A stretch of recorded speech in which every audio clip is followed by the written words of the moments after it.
Shiki was just an average delinquent who had been expelled from school, but when a mysterious stranger attacks him and kills his father, he learns that he has demon blood in his veins and decides to master his powers to get revenge. Long ago, a race of demons called Oni lived in Japan, destroying everything and killing humans as they pleased. No one could dare to stand up against them. But then a brave man named Momotaro emerged as humanity's savior. He attacked the base of the Oni, killing thousands of them. But that was just the beginning of a long war between Momotaro and the Oni that continues even in the modern age. Unaware of how this old fairy tale is linked with his destiny, a teenager named Shiki is cleaning his firearm collection while talking to a friend on the phone. He laughs about the fact that he recently got expelled from school because of a fight and says that he doesn't even mind it because he was sick of seeing the ugly face of his classmates each day. Just then, his adoptive dad Tsuyoshi arrives there and hits him on the head, demanding him to explain why he got expelled from the school.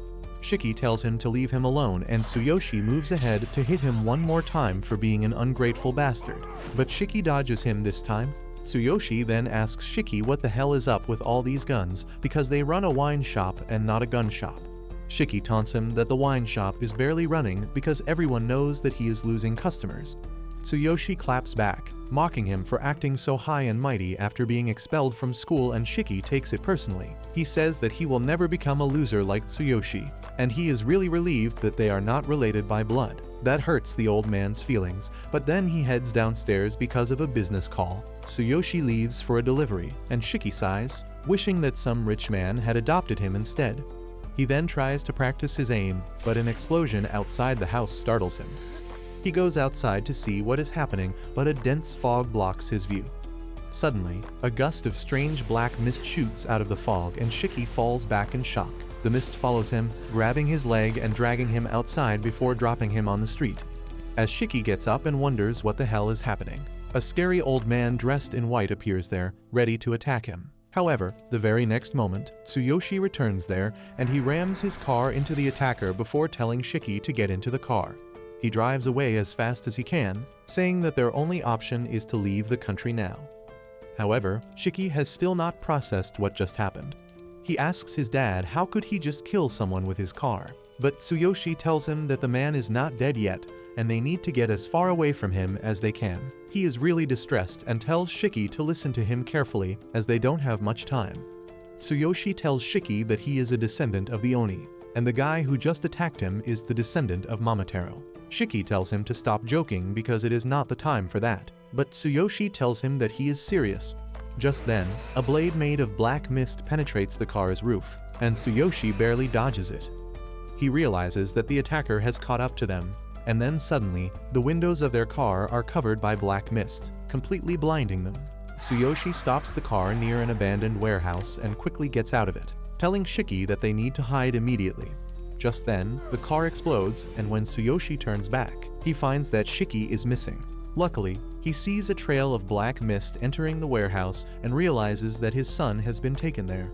Inside the warehouse, Shiki finds himself trapped in a giant web made out of the black mist, with a scary guy named Samadare standing in front of him.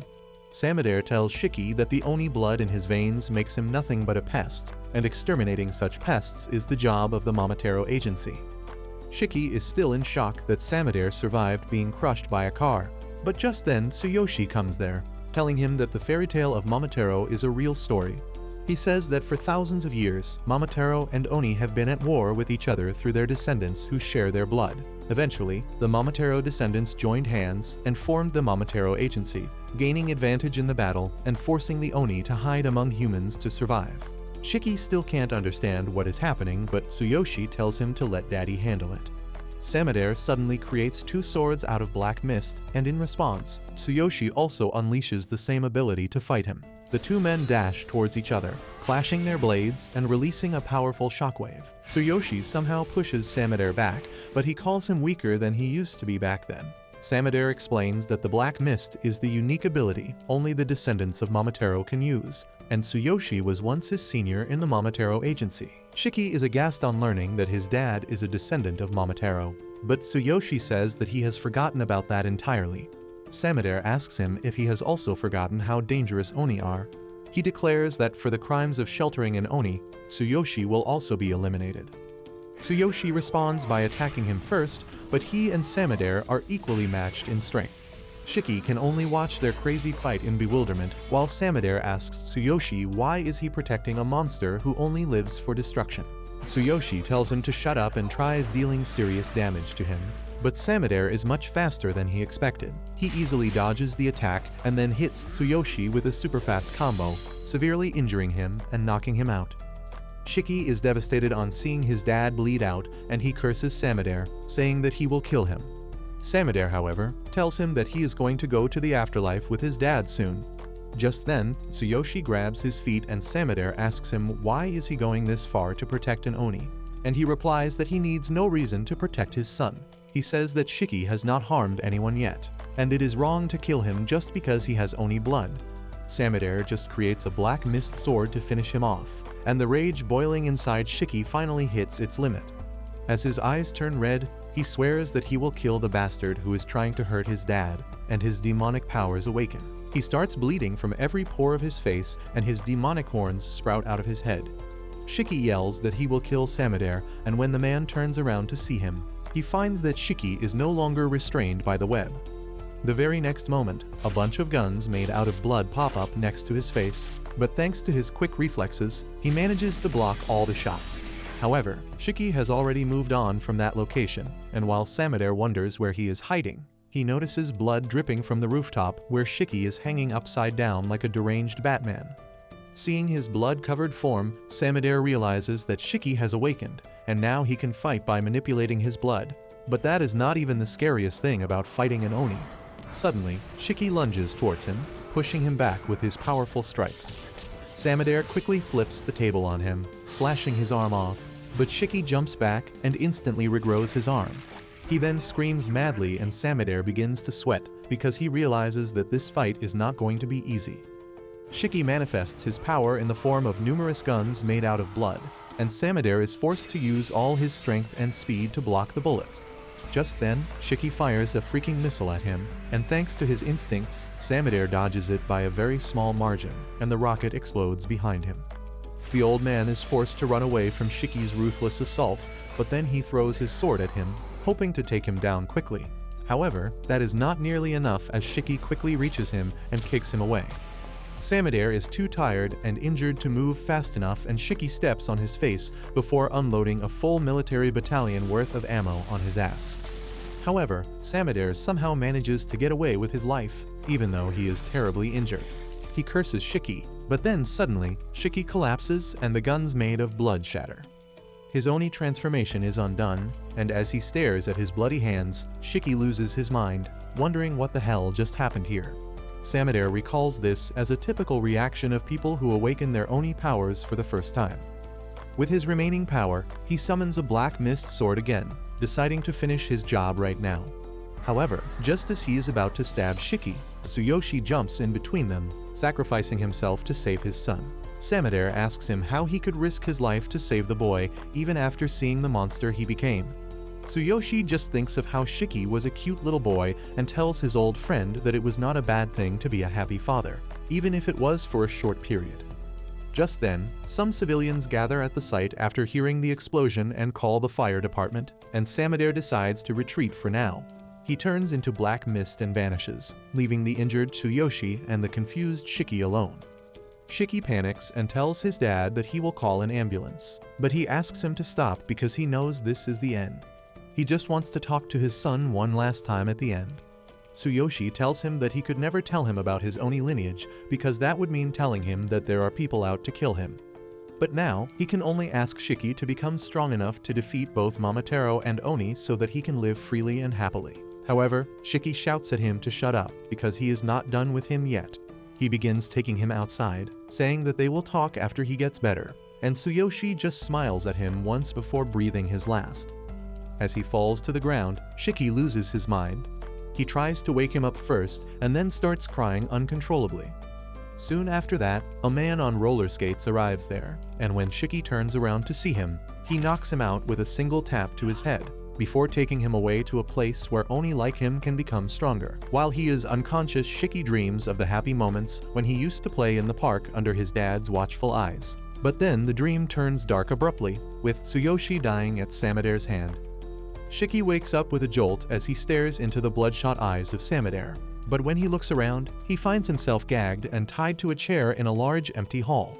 Right behind him, the skater guy who kidnapped him is doing one-arm handstand push-ups with his umbrella, and he gets back on his feet as soon as he sees Shiki awake. The edgelord introduces himself as Nato, a fellow Oni, and quickly manifests his horns.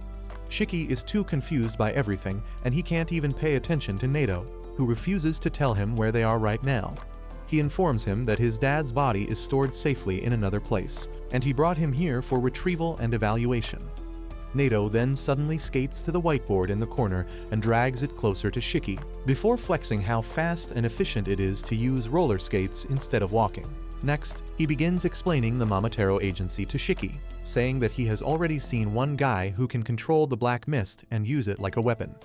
The Momotaro agency finds and hunts Oni, and in response, the Oni created their own agency to fight back. Nato says that his job is to find newly awakened Oni like Shiki and bring them to a safe place where he can evaluate if they are worthy of joining the Oni agency. With that brief intro, he puts the whiteboard back in its place and then removes Shiki's gag so that he can interview him. As soon as he removes the gag, Shiki starts yelling at him to free him. He also curses Nato, threatening to kill him if he has harmed his dad's body. And Nato immediately deducts a point from his score that is already 0. He calls Shiki a moron for not understanding what safely stored means because he mentioned it a couple minutes earlier. Shiki gets mad at him and says there is no way he can trust a shady edgelord like him, and Nato wasn't expecting anything else from him. He decides to deduct more points from Shiki's score the more he curses and demands to be set free, telling him to cooperate if he wants to pass the evaluation. Shiki doesn't give a shit about the evaluation, but he wants to be free quickly, so he tries holding his anger. However, he can't even do that properly, and Nato tells him to stop giving him the creepy look. Shiki snaps on hearing this, and Nato decides to evaluate him using a non-standard method because normal things don't seem to work with nut jobs. He takes off his tie, and before Shiki can even realize what is going on, Nato uses the tie to strangle him with his full strength. Shiki panics as he loses his breath, and Nato says that a creature's true nature is revealed when it is close to death, and that is what he wants to see. Shiki tries to resist with his full strength, but he can't get out of the chokehold even after bleeding from every hole on his face. He soon loses consciousness, and Nato is disappointed in him, but the blood that Shiki just lost awakens as a result of its power. It turns into sharp spikes and attacks Nato, who dodges the attack without much difficulty. Suddenly, he finds a Gatling gun made of blood pointing at his head, and behind it, Shiki is in his berserker state. He opens fire at Nato and then backs away after he is satisfied. But his attacks didn't even touch the edgelord, who protected himself by coating his umbrella in his blood. He deducts 100 points from Shiki's score because he doesn't even know how to use his Oni blood, and then decides to show him how it is actually done, even though he won't remember anything once the berserker state ends. Shiki suddenly lunges towards him, but Nato is prepared for everything, and a few minutes later, Shiki regains his consciousness, lying defeated on the ground. He can't understand what just happened, but then he looks at his red hands and panics, realizing that he went out of control again. Nato calmly sits on top of him, saying that it is natural that his memory is a blank because when an Oni goes into berserk mode, they lose their mind. Around them, the hall is a total mess as a result of their fight, and Shiki tells Nato to stop lecturing him when he is also using his blood as a weapon. Nato immediately makes his blood umbrella disappear, telling Shiki that he never went berserk because he can actually control his power. He then declares that there is nothing to be said anymore because Shiki is disqualified from joining the Oni agency. Shiki still has no idea what the hell is happening, but if there is one thing he knows for sure, it is that Nato is ridiculously strong. He decides to swallow his pride and begs Nato to take him as his underling because he wants to get stronger and avenge his dad. Nato immediately refuses his request, telling Shiki that someone like him who doesn't use his brain while fighting is always the first person to die in a real battle. He calls him a useless disgrace who can neither control his brain nor his power, and Shiki uses every ounce of his strength to hold back his rage. Nato then declares that it is time for him to dispose of Shiki, because a berserk Oni is a liability to everyone. He uses his special ring to cut his thumb, letting a stream of blood trickle out. He turns the blood into an umbrella, and Shiki suddenly gets an idea about how to make him change his mind. He runs away from Nato's range, and then dashes towards him while dragging his fist on the ground till it bleeds. Nato quickly turns his umbrella into a spiky shield that will protect him from any melee attack, and then calculates the possible moves Shiki can use. Shiki jumps up at the last moment, which was among the possibilities that Nato calculated, but then he surprises him by using the spikes to jump to the side and point a bloody gun at his face. Shiki puts all his focus into the gun, shooting a powerful shot with the recoil sending him flying backwards.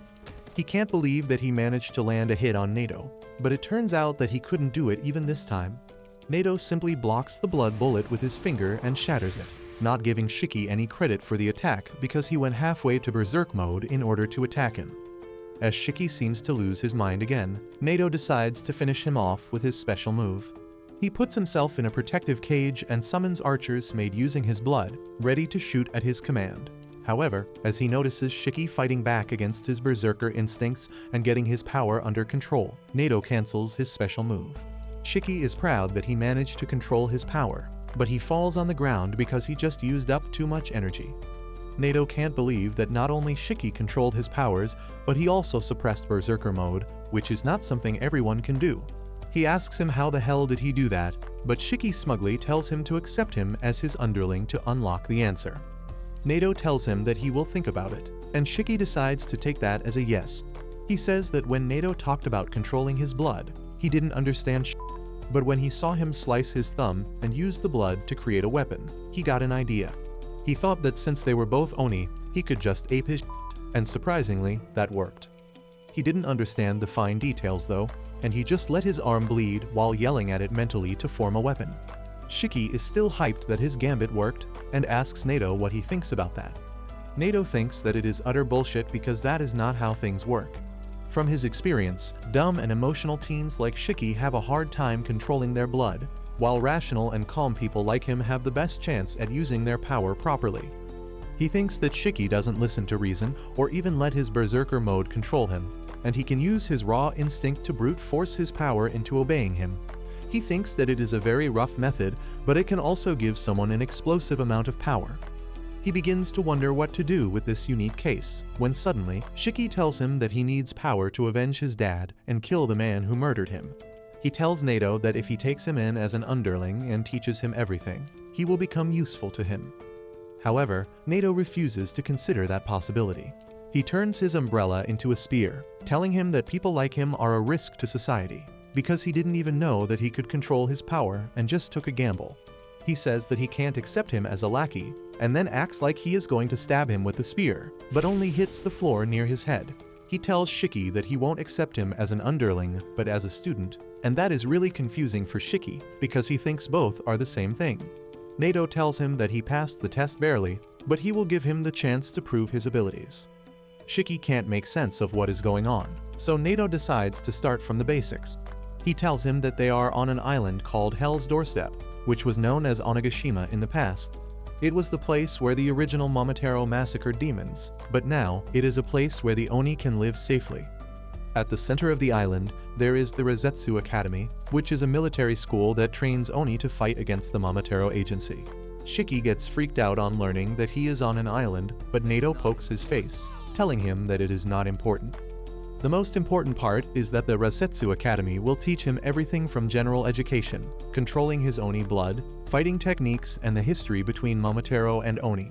Nato is Shiki's homeroom teacher, and he tells him more about how they do things here at the academy, but that is more than his pea-sized brain can handle. Shiki doesn't even care about that because all he wants to know is if he can become strong enough to avenge his dad. Nato can't give him any guarantee, but he tells him that if he can't become strong enough to fight the Momotaro agency, he will be expelled from school. Soon, Shiki gets dressed up, and he is excited to go to a different kind of school, but Nato warns him that other people have passed the test this year, and he is probably the least skillful amongst them. Suddenly, Shiki remembers his dad and asks Nato where his body is. Nato replies that they have kept him in the morgue because they wanted Shiki to handle the funeral as per his beliefs. Shiki gets a bit gloomy on thinking about his dad's death, and Nato tells him that being a gloomy idiot is a waste of time, and he should focus only on becoming stronger so that he can get his revenge. Shiki says that he seems like a nice guy after all, and that embarrasses Nato, who speeds away, telling Shiki that if he doesn't reach the class before him, he will be expelled. Shiki somehow catches up to him, and as he wonders how should he enter the class to farm the maximum amount of aura, Nato just kicks him through the door. Shiki feels like he got some aura debt because of his uncool entry, and he asks the masked boy named Jin for some tissues for his nosebleed. Jin turns out to be an even bigger edgelord than their teacher, and he tells Shiki to stop talking to him. Shiki gets mad at that and starts teasing him for not having his horns yet. Jin simply manifests his horns, saying that only dumb rookies who can't control the horns flaunt them all the time. This comment offends another guy named Ikari, who also can't control his horns. Things start getting tense in the classroom with Shiki getting up close and personal with Jin. However, before things can get violent, Nato suddenly arrives behind them and Shiki finds himself sitting right next to Jin without even realizing when it happened. Jin is equally shocked, but Nato doesn't have time to waste with what his students think. He says that for their first lesson, they are going to play a game of tag. He takes all the students to the forest, telling them that they have 1 hour to get back to the school while avoiding being caught by him. Nato then declares that anyone who doesn't make it back to school in the time limit will be expelled, and he doesn't care about Shiki's objection. He then tells the students that they are free to use their powers, and he will only use his in case someone goes berserk. Jin confidently says that he might get killed if he doesn't use his powers, and Nato has no issue with that. Instead, he says that if someone kills him, they will graduate instantly, and then they can join any squad that they wish to fight the Momotaro agency. He then says that the school is there to prepare them for real-life challenges, and he is going to test them at each step. He asks everyone if they are ready, and Shiki replies that he is going to give it his all and ace the tests. Nato then reveals that there is another rule, and takes out 2 balls that are still smaller than mine. He tells the students that they need to have a ball with them when they reach the academy to pass this test, and then suddenly throws them into the restricted area. The students think that since there are only 2 balls, they will have to fight for them, but then Nato reveals that they will be divided into teams. The first team has Shiki along with Jin and the timid pink-haired bitch, Homer. The second group has the delinquent named Ikari and the nerd Juji, while the third group has the nervous Roku and Kuina, who seems the most confident out of everyone present there. Nato tells the 3 teams that he will enter the restricted zone 15 minutes after them so that they can get a head start, but Shiki interrupts him, saying that he doesn't want to team up with the masked weirdo. Nato tells him that he will be expelled if he can't work in a team, and he is forced to take his words back. After that, Homer politely introduces herself to Shiki, who has never had any sort of female interaction in his entire life. He immediately gets butterflies in his stomach as he sees Homer approach him, and he confidently tells her that he will protect her. She gets flustered on hearing this and tells him that he doesn't need to go that far, because all she wants is to not get in his way. Next, she goes to introduce herself to Jin, but he is an edgy Tate fan who doesn't even bother to respond to her. Homer's low self-esteem kicks in and she starts crying and apologizing for talking to him. Shiki starts yelling at Jin for hurting the girl's feelings, and then he quickly moves on to comfort Homer, telling her that she should not ruin her cute looks by crying. He then returns to taunt Jin, but the Tate fan tells him to stop being a beta simp. Nato interrupts their quarrel and tells them to head inside because they don't have all day. Jin and Shiki immediately run towards the restricted forest, and after a while of staring around cluelessly, Homer also follows them. Inside, Jin starts jumping through the trees like a ninja from Naruto, thinking about how killing Nato will earn him his graduation and the right to join whichever squad he wants. He wants to take this chance to get on the front lines and face his greatest enemy again. But then suddenly, Shiki tries attacking him from behind, snapping him out of his internal monologue. Jin asks him what the hell is wrong with him, and Shiki replies that he is going to prove that he is stronger than him. Jin is all in for a fight as well, and he removes his mask to reveal some terrible scars around his mouth. Shiki is creeped out, but he says that only weaklings show off their old scars, but Jin doesn't fall for his taunts. He simply removes his gloves, revealing that his hand is covered in stitch marks too. He tears one of the stitches to let out his blood and turns it into circular saws. Shiki is shocked to see this because he thinks that the author of Chainsaw Man will sue them for copying his ideas. Jin tells him to stop wasting his time and run away if he is scared, but Shiki replies that if he runs away now, he won't be able to avenge his father's death. Jin is taken aback on hearing that. But then he suddenly grows menacing as he tells Shiki that they will never be able to understand each other. Shiki tells him that he doesn't want to understand him in the first place, and bites his thumb to release his blood. However, he fails to turn it into a gun this time and panics, wondering what exactly he should do to make it work. He decides to fight back using a stick because that's the only option he has, but he soon realizes that he is no match for Jin, who can cut trees with just one strike of his chainsaw arms. Meanwhile, Homer is trying to find the two boys when suddenly, she hears the loud thud from trees falling on the ground.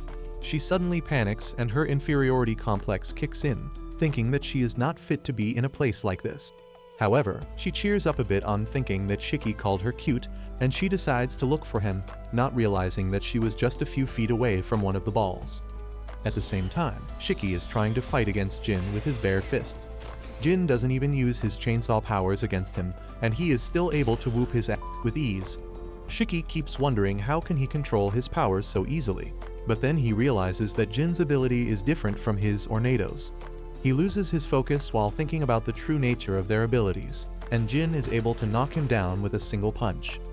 Shiki feels frustrated because of this, and Jin decides to let the loser cry in peace. However, just as he starts walking around, Shiki gets back up on his feet, telling him that the fight isn't over. The pissed Jin just sends a chainsaw towards him, and at the exact moment, Homer arrives there. Thanks to her negative survival instincts, she doesn't even notice she is walking right in the line of fire. Shiki panics on seeing this, and luckily, he manages to get her to safety, even though he gets slightly wounded in doing that. He quickly gets up from top of Homer and tells Jin to apologize to her, but Jin replies that it would have been her fault if she died from his weak attack. Shiki is pissed at this, but then suddenly, he hears Homer chanting she is sorry like a prayer. He tells her that it is not her fault, but Homer is in a trance and she suddenly starts bleeding out from her nose. The blood slowly takes the form of a giant human, and both Jin and Shiki freak out, wondering what in the name of Attack on Titan is this. Homer tells them both to run away because her female Titan is going to kill them. Just as she says this, the female Titan hits the ground with her full strength, and Shiki barely avoids getting hit by her attack. Jin, on the other hand, jumps right towards the female Titan to fight back, but his chainsaws can't do much damage to her giant body. Shiki asks Homer if she can't stop that thing, and she apologizes because she can't do anything. She suddenly collapses after losing too much blood, and Shiki decides to get her away from the female Titan to help her. However, he is shocked to see the Titan protecting her, and even Jin wonders if Homer's blood has a will of its own. Suddenly, the female Titan starts spitting blood violently, and while Jin hides behind a rock, Shiki takes the full force of the attack head-on. The crying Homer asks the female Titan to stop, calling her elder sister, and Shiki gets up, confused about what she means. Homer once again asks him to run, but Shiki refuses, saying that she will die of blood loss if he doesn't help her, and he doesn't want to see anyone else die in front of him ever again. Suddenly, the female Titan lets out a powerful roar whose shockwave reaches even the rest of the students outside the forest. Nato watches everything from a treetop, and he decides to let Shiki and Jin try to deal with Homer's blood release ability before he steps in. Back at the location of the battle, Shiki tries injuring himself to draw blood and use it as a weapon, but that doesn't happen. The female Titan attacks him and he dodges, but then the female Titan scoops up some rocks from the ground and hurls them at him. He takes a hit and gets flung away, but the thing that hurts him most is how pathetically weak he is right now. He has never lost a fight before, but now he is just a useless brat. He starts crying because of frustration, but then Jin comes out to join the fight and tells him to go home if he is going to cry like a Shiki gets mad at him and tells him that he was just sweating from his eyes, but Jin doesn't have time for that. He slices open his wounds again, and this time, he creates two different types of chainsaws on either arm. The damage he took from the female Titan's previous attack is still bothering him, but he is determined to win every fight in front of him. Nato just watches from afar, and he is impressed that Jin can create two types of weapons at the same time. He begins explaining how Oni blood can take any form they imagine, but it is often influenced by their past trauma, preferences, and experiences. Meanwhile, Jin rushes towards the female Titan, using the circular chainsaw to climb up. He then tries to ape Levi Ackerman by attacking the female Titan's neck, but she sacrifices an arm to protect herself. While he fights the female Titan, Shiki screams at his hand to make something. He wonders why he can't make a weapon when Jin can, but then suddenly, he realizes that Jin only makes things for cutting, and even Homer has a personal connection with her female titan. He thinks that he can make guns because he likes them more than an average American, and he suddenly figures out how to control his powers. On the other side, Jin is having a hard time fighting the female titan, who suddenly lets out a loud roar that bursts his eardrums. He loses his sense of balance and thinks that he is going to die, and even Nato gets ready to step in, but then Shiki declares that he will take the fight up now. He points a powerful grenade launcher at the female titan, and Nato is impressed that he figured it out. Shiki is thrilled to try out his new weapon, but then the female titan attacks him. He dodges her attack and then fires a grenade at her, blowing her apart instantly, and both Jin and Nato are stunned to see his power. The female titan starts vanishing as her fragments are scattered everywhere, and Homer loses consciousness. Meanwhile, Jin is still astonished by Shiki's firepower when it suddenly starts raining blood. However, it was just the blood scattered in the air from Shiki's previous attack, and it soon turns into normal rain. Jin realizes that Shiki's attack didn't just kill the female titan, but it also changed the weather. Shiki, on the other hand, doesn't even think about that. He starts heading towards Homer to see if she is fine, but then his vision gets blurry and he falls to the ground, unable to move. Just then, Nato comes there, telling him that he unleashed a ridiculous amount of blood just now, and that is why his body doesn't have any strength left. Shiki tells him that he can still go on and somehow forces himself to stand up, but that doesn't last even for 5 seconds, and he once again falls to the ground. Nato calls him a noob who can't even control his power, but he realizes that Shiki's power was beyond anything he has ever seen. He tells Shiki that if he uses up too much blood, he could even die, and that makes him worry about Homer instead of him. He asks Nato to check up on her because she might have used a lot of blood, and he is fine being checked after her. Nato was not expecting Shiki to worry about another person when he himself is in such a serious condition, but just as he is about to help them, Jin launches a surprise attack on him. Thankfully, Nato's reflexes are fast enough to block the attack, and he pushes Jin back, who tells him that they don't need to worry about the losers. Nato asks him what happens if Homer dies because she can't get emergency treatment, and Jin replies that it doesn't concern him. Nato is disgusted on hearing that, and he makes it clear to Jin that he hates selfish bastards like him. Jin doesn't care about that either, and he just asks Nato to confirm that he can graduate if he kills him. Nato promises that he is speaking the truth, and that is enough for Jin to dash straight at him. Nato blocks his blood chainsaw using his umbrella that is made from the same material as the Hulk's pants because that thing is indestructible. He then presses a button to release a smoke screen, and Jin thinks that he is trying to take him down with a surprise attack. He is confident that he can kill Nato the moment he steps into his range, but the next moment, he gets hit by some swift bullets. He immediately takes cover behind a tree, and Nato keeps firing rubber bullets from his multi-purpose umbrella towards him, saying that the bullets won't kill him, but they will hurt like hell. He also purposefully targeted Jai's injured hand earlier for maximum damage. Jin realizes that Nato plans to keep a safe distance between them because he thinks that he can only use close-ranged weapons. However, he has a few secret tricks for times like these, and he immediately leaves the tree's cover, dodging Nato's bullets before sending some flying blades towards him. Nato dodges them easily, but he is surprised that Jin has a counter for enemies that can fight outside his range. Jin keeps attacking him and then appears behind him mid-air, thinking that he won't be able to defend now. However, Nato just throws a bomb at him, and Jin panics. Luckily, it turns out to be another harmless smoke bomb, and Jin thinks that Nato is going to shoot him from a distance again. That is why he doesn't even anticipate Nato coming in from behind and hitting him with a spine-crushing punch.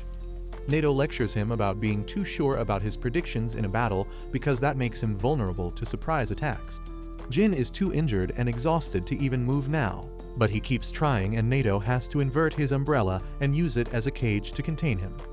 Jin keeps trying to break free from the umbrella, and Nato asks him if he is so desperate to see his dad. He suddenly goes silent on hearing this, and then asks Nato how did he know about that. Nato replies that he looked into his files, so he knows a few things about him, including the fact that his dad is a Momotaro. While every cell of Jin's body revolts on hearing this, Shiki is shocked to learn that both of them have similar backstories. However, Jin is filled with hatred as he admits that his father is a Momotaro, and that bastard took everything away from him. He killed his family and then did experiments on him, leaving scars all over his body. Jin remembers how he survived on garbage and the hatred against his father. He swears that he will kill him with his own hands, even if he has to risk his life for that. In his enraged mode, Jin suddenly gets a burst of power, allowing him to uproot the cage holding him down. However, before he can do anything, Nato grabs him by his face and then slams him into the ground, calling him a stupid brat. He tells him that if he dies while chasing his dream, he is an idiot who will never be able to achieve them. He tells him to live for the sake of making his dream come true, even if it means accepting defeat and humiliation. Jin finally stops moving with that, and then Nato calls the school to send the nurse because he has an injured student here. He informs the school that Homer has been retired from this test because of her blood loss, and Jin has also been tied up. Shiki, on the other hand, is still standing, and Nato tells him that he has barely 6 minutes before the time limit runs out. He has one of the balls in his hand and tells Shiki that he can either try to take it from him or find the remaining ball within 5 minutes and reach the school. Shiki says that it is not fair, but he has no choice except playing by Nato's rules. He immediately runs away, and Shiki decides to chase after him to see what he does. Meanwhile, Jin is sitting silently where he is tied to a tree when suddenly Shiki pops out of the bushes nearby. He walks over to Jin, telling him that he will free him, but in exchange, he will have to work together with him. Jin is shocked by this offer, and Shiki says that neither of them can beat Nato on their own, but if they work together, they have a chance. Jin refuses, saying that being rescued by an idiot will lower his pride, and Shiki doesn't even bother to debate the point that he is an idiot. He asks Jin if his pride is more important to him than his goals, because he cannot achieve his goals just by sitting here. Jin asks him why does he even care about that, and Shiki reveals that his dad was a Momotaro too. Jin is shocked to hear this, and then Shiki pulls the good old Naruto on him, telling him that they are the same. Meanwhile, Nato is looking for Shiki, and since he can't find him, he doubts that he returned. Just then, he sees Shiki running away while cursing Jin, and decides to corner him immediately. Shiki stops as soon as Nato jumps in, telling him that he is running out of time while flexing his ball. Shiki starts cursing Jin in his mind, not because he is not helping him, but because despite being rescued, he wanted to be the one in charge. Just then, Jin jumps at Nato from above, aiming for the ball, but he easily dodges him. However, that was just a feint, and Jin's real move is to throw a stone tied to a rope at Nato. The rope loops around him, quickly restraining him, and then Shiki catches the other end. He and Jin start pulling Nato with all their might, but he digs his heels into the ground, pretty sure that they don't have enough stamina to win against him. Suddenly, Jin shoots a blood blade at Nato, forcing him to dodge, and he loses his balance in an attempt to do that. That is enough for Shiki, who rushes towards him and hits the ball out of his hands. The ball lands near Jin, and Nato is pretty sure that if he tries to take it to the school, Shiki will try to steal it from him. He plans to take it from them while they fight, but to his surprise, Shiki tells Jin to take the ball and run. Jin does exactly that, and Shiki keeps cheering on him excitedly. He tells Nato that they got the ball from him, but then Nato reminds him that only the person who takes the ball to the school passes, and at this rate, that will be just Jin.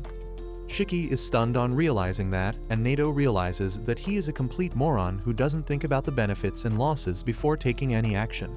He does indeed regret his decisions quickly and yells at Jin to come back, but he is too far away to listen to him now. Jin is sure that he can make it back to the school in time at this rate, but then he remembers how this would not be possible without Shiki's help, and suddenly, he can't just abandon him. He turns around and runs towards Shiki, who is dumbfounded and asks him if he is as directionally challenged as Zoro. Jin tells him to shut up because the only reason he is doing this is because he doesn't want to owe his success to an idiot. He would rather fail and achieve his goal on his own, and that is why he asks Shiki to take the ball and head to the academy. However, just as they are about to make contact, a small pink creature comes running there at great speed and stops right in between them. Nato immediately pauses the test, telling them that they shouldn't fight when Muku, their high-speed courier delivery pet, is here with them. He knows that Muku is dispatched only when there is an emergency, and he activates the radio on its back to receive a request for backup from the Kyoto branch that is under attack by the Momotaro agency. Outside the test zone, the rest of the students are patiently waiting for their turn, thinking that Shiki and others failed because it is already past the time limit. However, Nato returns along with Shiki and Jin just then, telling the other students that the Kyoto branch is in serious danger, and it is requesting backup, so they are heading there instead of conducting the test. They immediately get on a boat and head towards the Kyoto branch, and the students have mixed opinions about being on actual battlefields so quick. However, Nato tells them that they won't be fighting, and he only needs them to support the actual fighters. Soon, they reach Kyoto and Nato leads them to the area around a famous temple, saying that the Oni agency base is located right underneath it. He takes the students to an ordinary-looking restaurant, where a creepy old woman welcomes them.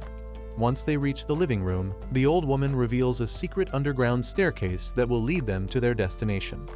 Meanwhile, at another location, Tsubakiri, a captain of the Momotaro agency, has just finished hunting down a unit of Oni. He calls them a bunch of maggots pretending to be soldiers, and his vice captain Yomogi tells him that he went overboard again.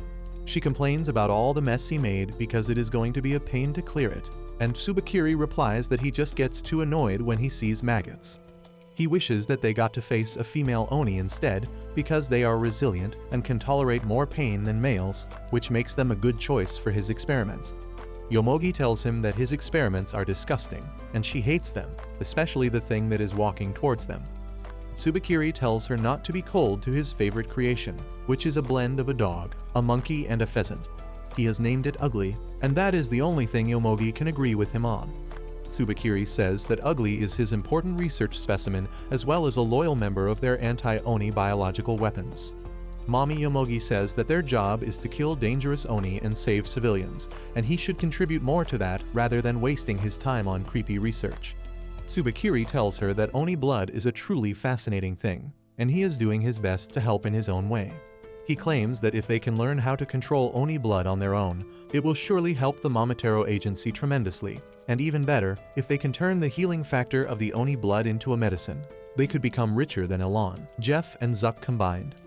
Yomogi reminds him that even the Momotaros have similar abilities, and Tsubakiri says that it isn't wise to experiment on people. However, the Oni are maggots in his eyes, and he says that they should experiment on them because simply killing them is a waste. A terrified Oni kid hears all of this while hiding behind the corner, and he tries his best to remain quiet.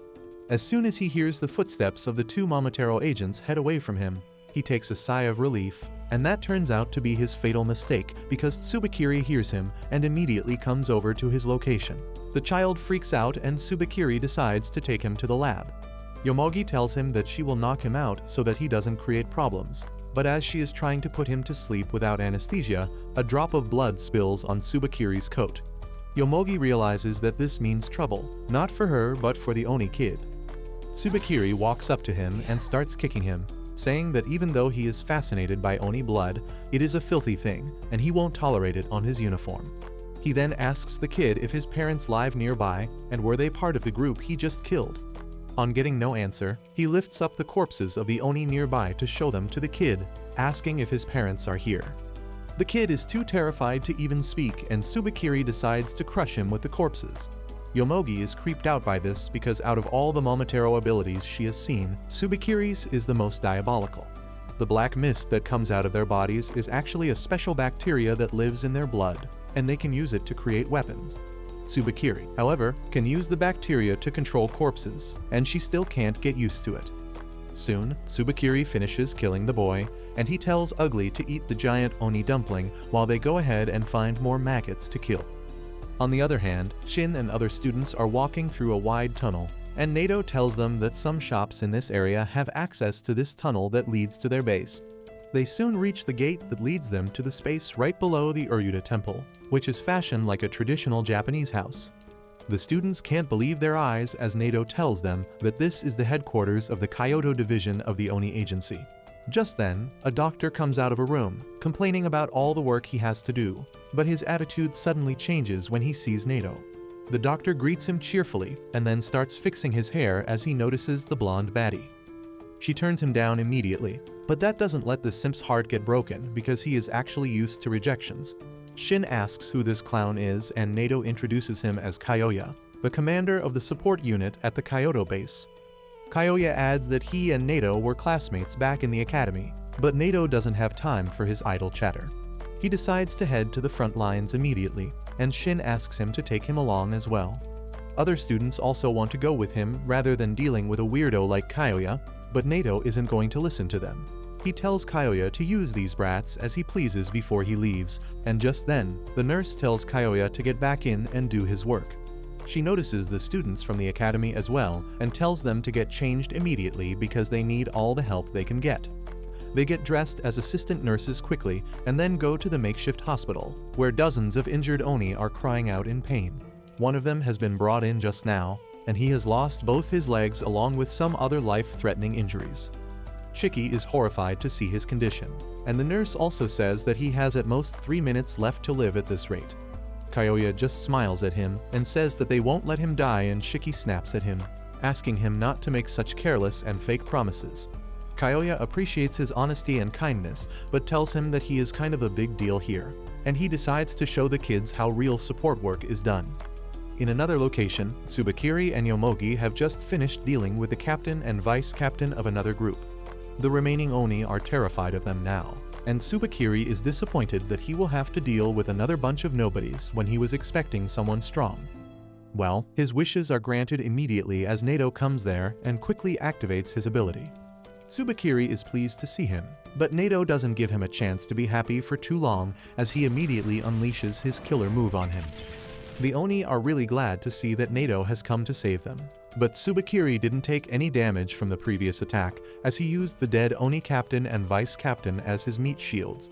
Turns out, he knows Nato already and he talks to him like they are old friends. He asks what is he doing in Kyoto because this is not his area. Tsubakiri then remarks that he has heard of a location where the Oni in Kyoto are gathering, and if he just wipes out that place, the entire problem will be solved.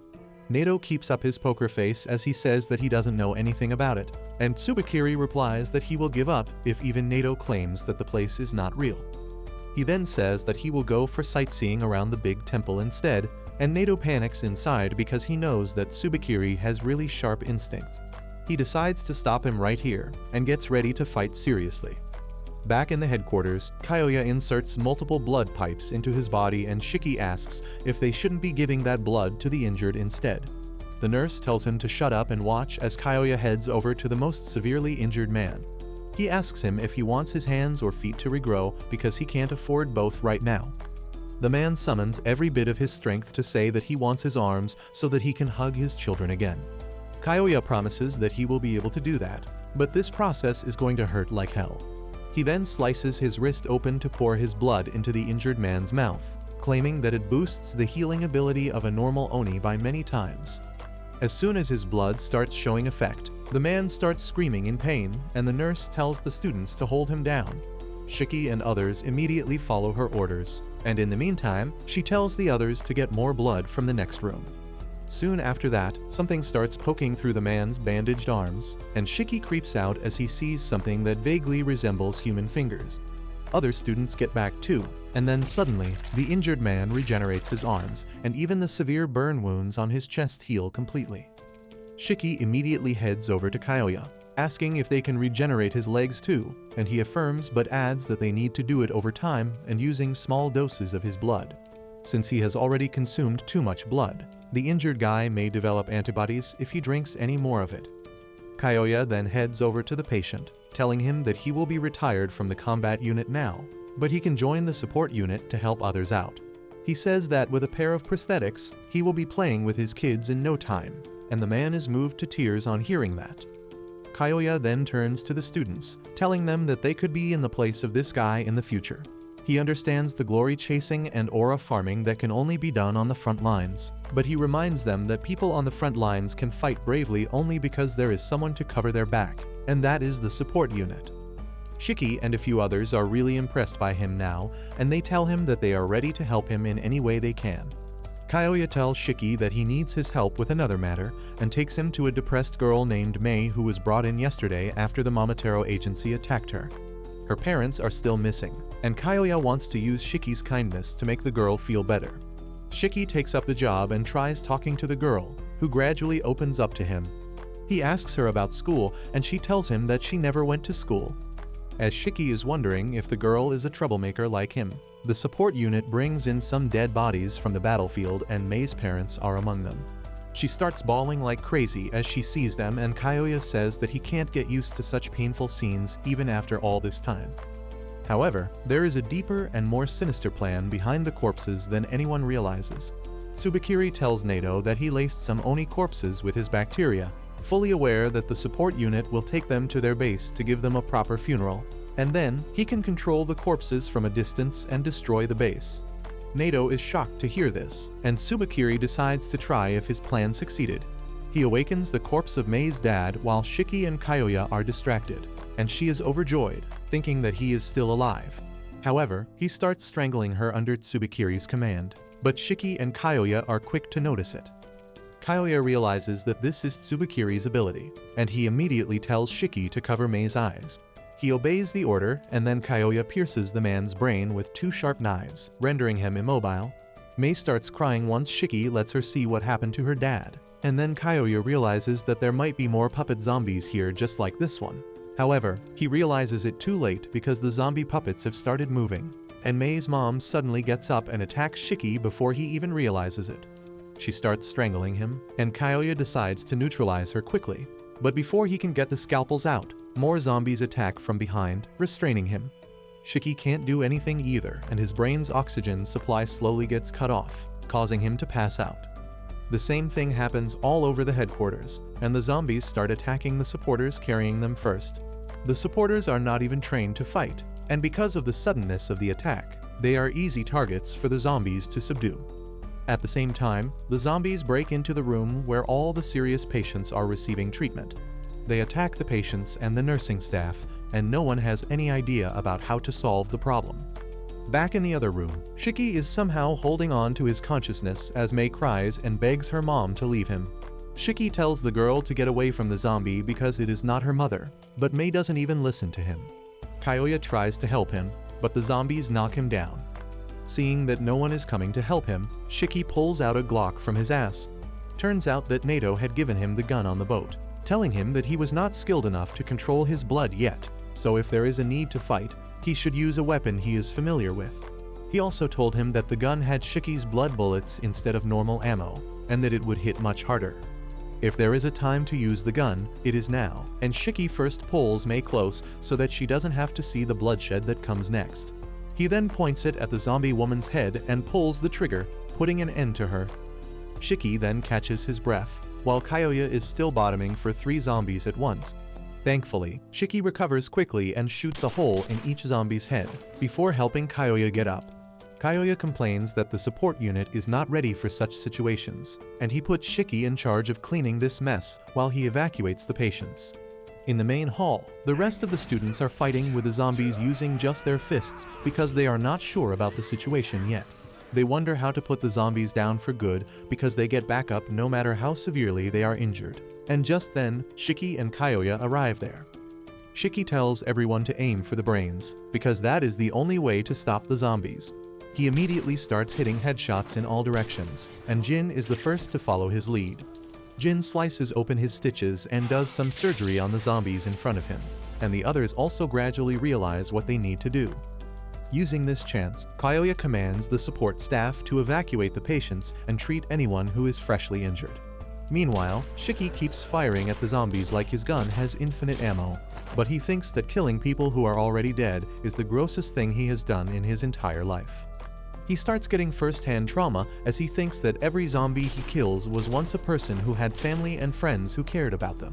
He feels like he will cry at any moment now, and he wonders why they are hurting their own people when their enemy is the Momotaro agency. On the other hand, Nato is still in a standoff with Tsubakiri. He decides to take him out in close combat, but Tsubakiri uses 3 dead Oni as his shield. Nato is pissed, but then he notices the monster Ugly next to him, ready to deliver a devastating blow. He somehow dodges the attack at the last moment, but Ugly smashes through the 3 Oni. Nato is not happy with this, and Tsubakiri tells him that he should be happy that the pests infecting this world are dead. Nato tells him that no matter how strong he is, he cannot win every battle as a loner, but Tsubakiri finds that ironic coming from another loner. His point is proven within seconds as the fodder Oni offer to support him, but he tells them to evacuate to safety because they will only hold him back.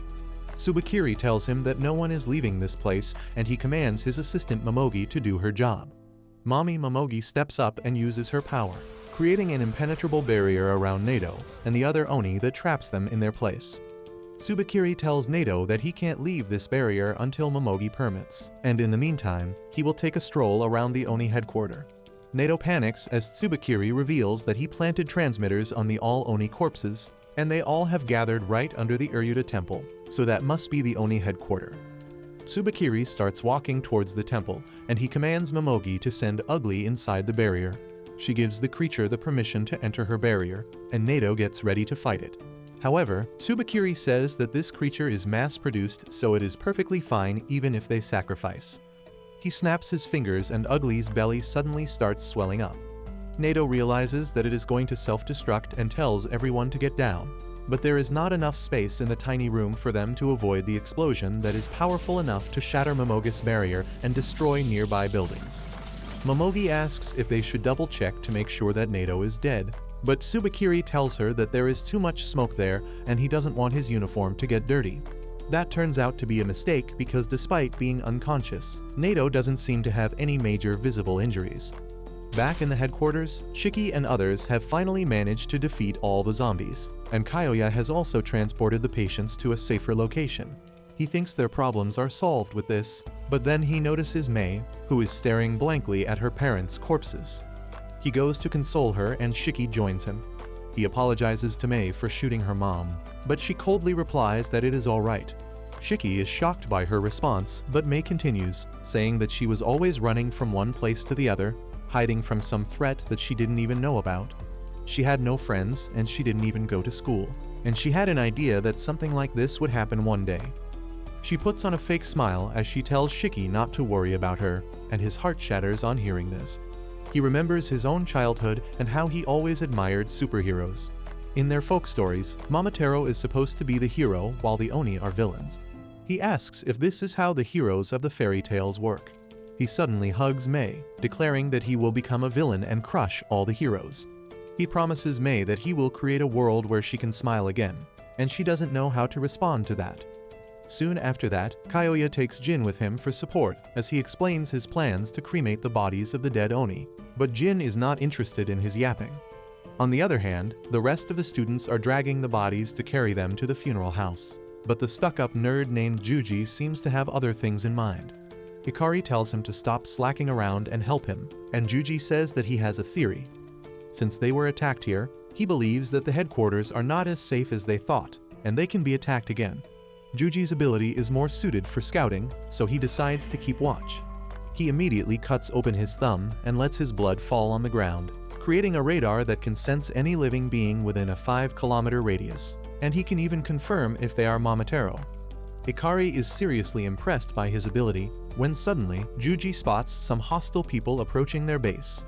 Those signals come from Tsubakiri and Momogi, who have reached the shop that served as the secret passage to the Oni headquarters.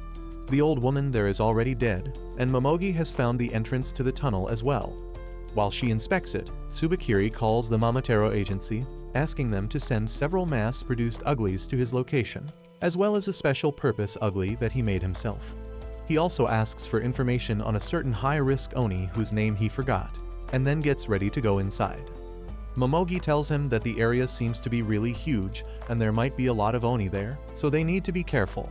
She suggests tossing in some poison gas to make their work easy, but just then Tsubakiri gets the file of the high-risk Oni that is none other than Shiki. He tells Momogi that they can't use poison now because he wants Shiki alive. She is surprised to hear this, and Tsubakiri says that Shiki is really special for an Oni, and he cannot miss the chance to experiment on him. On the other hand, Kyoya shows Jin the crematorium where they burn all their dead friends. Jin is a bit taken aback to see it, and Kyoya says that once a war with the Momotaro agency begins, a lot of people end up dead. He warns Jin about the dangers of the line he is stepping out into, but tells him that he doesn't have to worry too much because he can heal from almost anything. After that, he suddenly gets too friendly with Jin and asks if he has a girlfriend. Jin completely ignores the weirdo and walks away, and as Kyoya chases after him, he suddenly senses someone approaching him from behind. He turns around at the same moment he is stabbed by Tsubakiri, who was actually aiming for his back but missed. Kyoya is too surprised to react, but Jin instinctively releases his blood chainsaws to fight against the enemy. However, before he can do anything, Momogi appears behind him, locking his chainsaws in her black prison and then cracking up his arm. Jin cries in pain, but the black prison around his arms don't hold on for much longer. He tries to focus on the enemies despite the pain, realizing that they are in the worst possible scenario right now. Both he and Kyoya are injured, and he doesn't know anything about the enemies. However, Kyoya is quite calm even in this situation, and he tells Jin to rush back and tell everyone about the enemy attack while he stalls the two Momoteros. Jin follows his orders, promising to bring back up, and then Kyoya turns his attention to the two enemies in front of him. Tsubakiri tells Momogi to do her thing, and she creates a gigantic barrier around the entire headquarters. At this point, Kyoya realizes that her ability is to create barriers with her bacteria, and she plans to make sure no one can get out of the headquarters alive. Kyoya begins to calculate his options because he can't fight, and he doesn't think that the students are strong enough to beat the dangerous opponents in front of him. He believes that reinforcements aren't coming anytime soon, and that simply means that he is going to die. Suddenly, Tsubakiri asks him if he knows Shiki, and Kyoya realizes that things are more complicated than he thinks. He decides to fight back to the best of his abilities and pulls out a poison syringe from his coat. However, before he can get the chance to use it, Tsubakiri slashes his neck and leaves a deep gushing wound. Kyoya panics because he couldn't even see him coming, and he falls to the ground as his blood splatters everywhere with high pressure. As Kyoya gradually loses his consciousness, he wishes that if he is going to die, it should be Mommy Momogi who finishes him off. Tsubakiri is not going to grant his wish though, and he thinks that Kyoya is already dead from his single attack. He decides to control his corpse through his bacteria, but suddenly stops as he senses the ugly creatures outside the barrier. He tells Momogi to let them inside, and she grants access to the uglies. Tsubakiri asks them if they have brought what he asked for, and one of them vomits a big box. He then orders the uglies to remove the cover, revealing a decorated wooden block. Tsubakiri asks the uglies to carry the box carefully as they search for Shiki, and at the same time, Jin reaches the headquarters to warn everyone. He is surprised when he doesn't find anyone nearby, but as he enters the main hall, he finds everyone ready to fight. They are relieved when they see Jin, but he is confused about why all of them are gathered in the same place. Shiki tells him that Juji used his ability and found that enemies were approaching them, so they took action quickly and evacuated all the patients. However, before the rest of them could escape, a black wall blocked off the exit, and now they are stuck here. Some people suggest that they should look for another exit, but the nurse says that she has checked everything and there is no way out. Shiki then asks Jin about Kyoya, but before he can answer his question, an ugly comes there. Everyone is taken aback on seeing such a creepy monster, and they let it walk through them towards a random guy who becomes monster feed while everyone watches. Everyone decides to run away to avoid facing the monster, and Shiki decides to keep Mei safe with him. Soon after that, Tsubakiri and others enter the hall and find it empty. He orders the uglies to put down the coffin and sits on it, ordering Momogi to capture Shiki alive and kill everyone else. She asks him if he is not going to come with her, and Tsubakiri refuses, saying that he has some important thoughts to think. On the other hand, the blonde baddie Kuina is looking through some clothes in a restroom to find something she can move better in. Meanwhile, the dramatic emo Rokuro is also in the same room, crying that he is going to die because his heart rate is abnormal. Kuina tells him to work on his fitness if he collapses just after running a little. She then covers his face so he doesn't see her change, and then ironically she changes into a skimpy gym where Rokuro asks her what is she planning to do now, and Kuina replies that she is going to set up an ambush, obviously. He gets jealous of healthy people on hearing this because he is always afraid of getting sick. Just then, they hear the heavy footsteps of an ugly approaching them, and Rokuro panics, telling Kuina that he can't fight when he is so stressed. He begs her to do something, and that suddenly turns the baddie on because she likes being in total control. She tells Rokuro to hide in the closet because she will handle everything, and he nervously obeys her command. Kuina then stands facing the door, waiting for the enemy to arrive. The ugly breaks through the wall and enters the room, but before fighting, it asks Kuina if she is Shiki. She angrily replies that Shiki is the stupid-looking delinquent, and on hearing this, the monster suddenly starts attacking her. It knocks down the closet Rokuro was hiding in, causing him to faint. Meanwhile, Kuina decides to show the monster who is the boss once the room has been thrashed enough. She bites her thumb and her blood transforms into boxing gloves around her fists. On the other hand, Jin runs back to Kyoya to check up on him, and Akari also prepares to face off against a monster. At the same time, Shiki focuses on hiding to keep Mei safe, and the only place he finds is the garden. Meanwhile, Rokuro comes back to his senses and finds the room completely silent. He begins to think that everything was just a bad dream and decides to come out of the closet. But to his shock, he finds the monster's face right in front of him. He panics as he tries to make sense of the situation that suddenly turns even more bizarre as the monster gets up and heads towards Kuina obediently. She caresses its face before getting it in position and then knocks it down with a powerful punch. She then gets on top of the monster and begins landing F combos on its head, till it passes out. Rokuro gets scared of her at this point, but Kuina has fun demolishing the monster, and then stomping on it while it lies helplessly on the ground. It is because of her ability called I Love that turns the enemies covered in her blood into slaves who lose the will to fight against her. As Rokuro comes out of the closet to ask if she really defeated the monster on her own, Kuina proudly tells him that she told him to leave everything to her. The reason that she told him this is not because she is a dependable woman who wants to take care of everyone, but because she is a sociopath who likes to make everyone so dependent on her that they lose the ability to work completely. And right now, it is Rokuro who has fallen into her trap. He kneels before her, thanking her for saving him, and that suddenly sends Kuina's tendency to spoil him into overdrive. She places a bedsheet on the ground and tucks Rokuro to it, telling him that he doesn't need to worry about anything because she will handle everything. He gets nervous because she is too close to him, and Kuina notices that he is looking pale and weak. So she decides to get some food for him, and Rokuro panics even more, thinking that this is a trap because there is no way a girl will pay so much attention to him. He begins trembling in fear that she might use him as bait when the next monster comes, and Kuina starts fussing even more over him. Just then, another monster comes there and Kuina decides to deal with it before returning to her main job of spoiling Rokuro rotten. She thinks that this monster is a weakling as well and decides to deal with it quickly, but the monster turns out to be much stronger than the previous one. He uses his arm as a whip to attack her and drills a hole through the wall behind her. Rokuro immediately hides in the closet again, and Kuina is pissed at the monster who ruined her fun.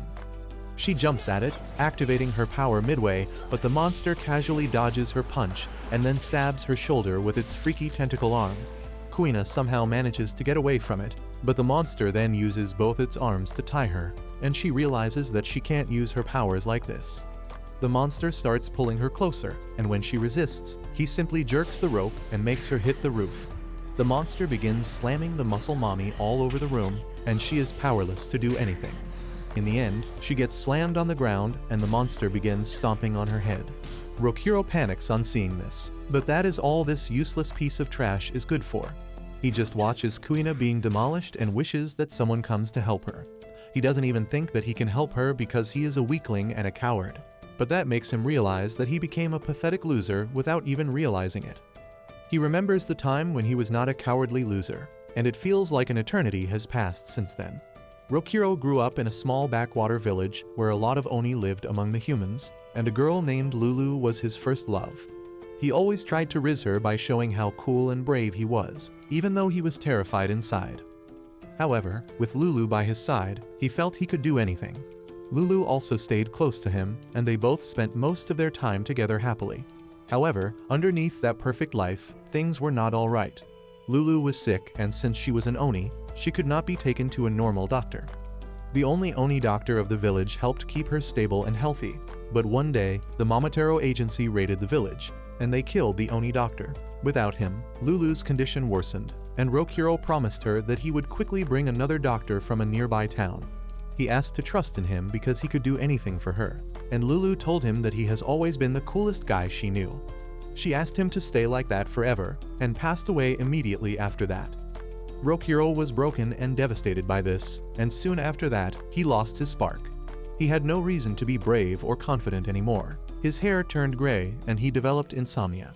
His mental health fell off, and he became the loser he is today. As Rokuro thinks about his downfall, the monster turns his head into a pointed whip to finish off Kuina. Rokuro decides to let it finish the job because he is not capable of saving someone. However, just then, the final words of Lulu spring into his mind. He remembers that she told him to always be cool, and that suddenly awakens something in him. Just as the monster attacks Kuina to finish her off, Rokuro rushes there, taking her away from danger in a split second. He realizes that if Lulu saw him right now, she would be disappointed in him, and he is not going to let that happen. He looks at the unconscious and injured Kuina and thinks that she fought so hard to protect him, and now it is his turn to return the favor. However, he is incredibly terrified right now and doesn't even know if his heart can handle the fight. But he thinks of Lulu once again and calms himself. He bites his thumb to release his blood that takes the form of Lulu. Now that his girl is in front of him, Rokuro calms down even further and asks her to stay with him, even though he is not as cool as she would like. The blood construct Lulu hugs him from behind, and the blood slowly starts covering his body, removing his anxiety and panic. However, this is not his true ability, and Rokuro is able to activate his ability once he is fully confident.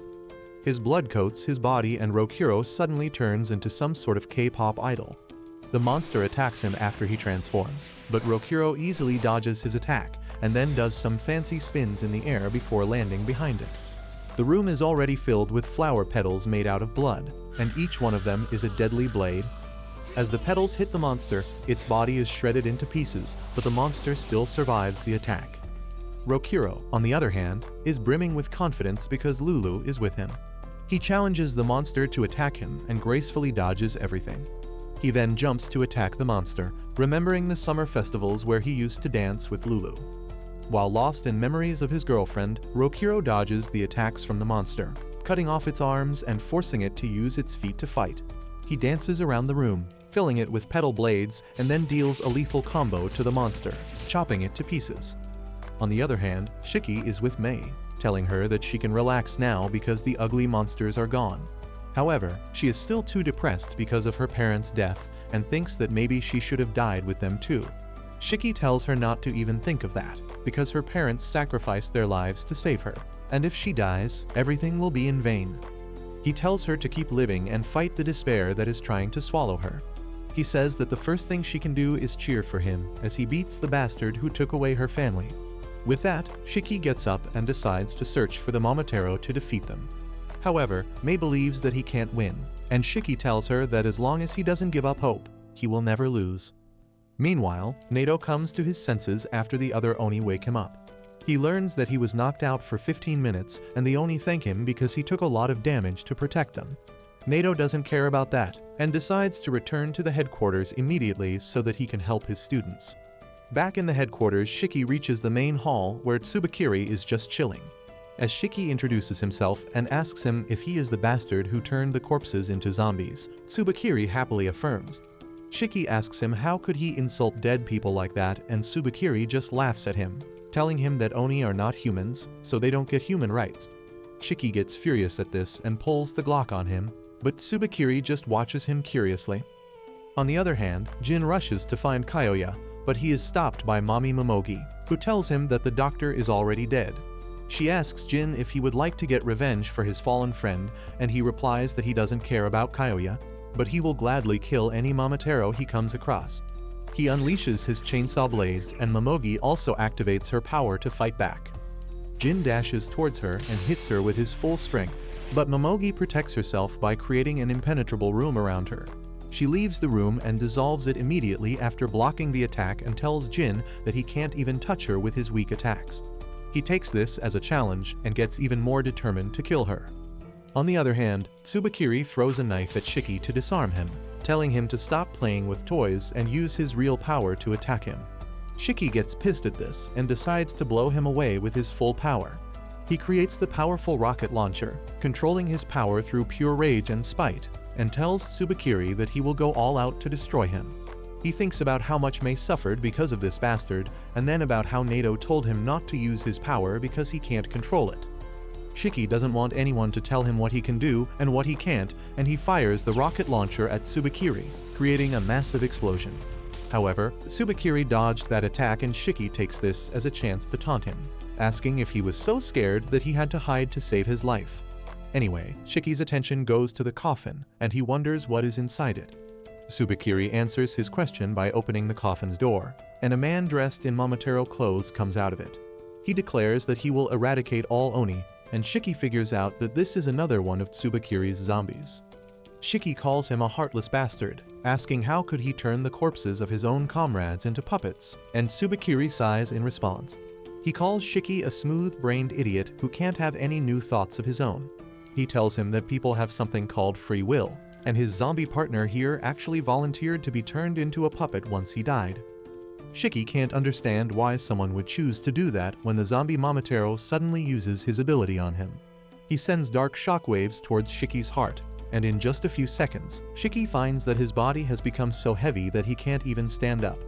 As the zombie keeps spamming his skill, Tsubakiri says that when other Momotaro turn into zombies, he can use their abilities. The ability of his current partner is to mix bacteria with oxygen in the air to make it incredibly heavy. Meanwhile, the zombie keeps repeating the same line about exterminating Oni, and Tsubakiri says that he was also surprised when he first heard him talk. He doesn't understand if it is a grudge or determination that can make this walking corpse speak, but he thinks that this is peak Momotaro spirit. He keeps pressing Shiki down with the zombie's power, asking how long can he keep up against a much stronger enemy. On the other hand, the group of Oni with Nato are trying to cut through the black barrier that Momogi has set up all around their headquarters. Their weapons shatter when they hit the wall, and they wonder if they should try other entrances. However, Nato tells them that it will be pointless because the barrier must be everywhere. The cannon fodders ask him if he can destroy the wall, and even though Nato is confident that he can do it, he thinks it is unwise.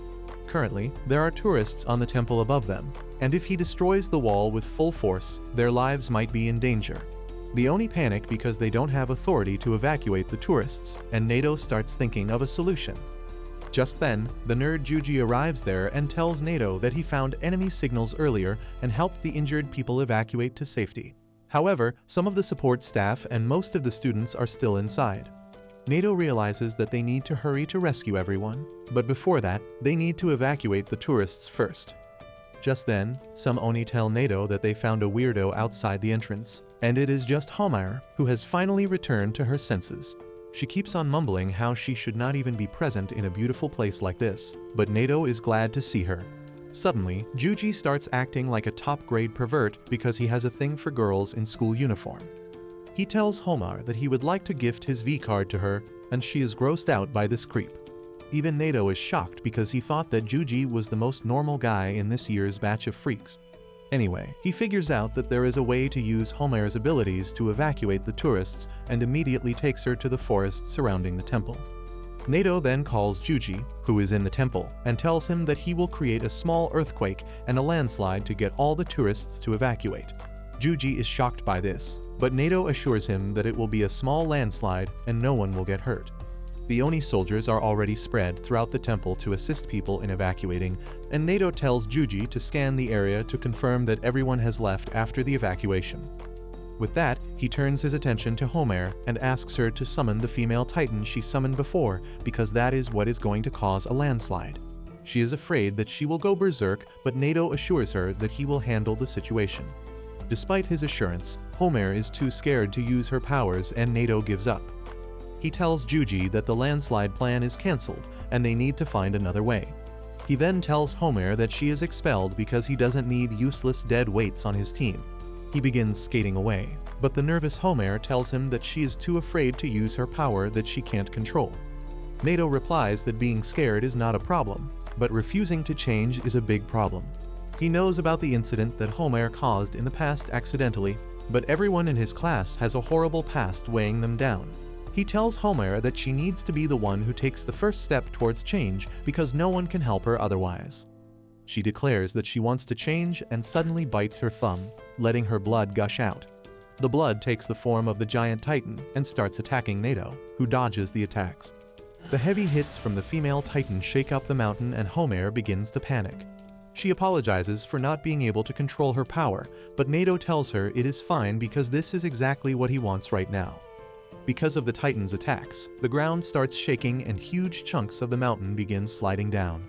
This creates panic among the tourists, and the Oni soldiers immediately tell them to evacuate.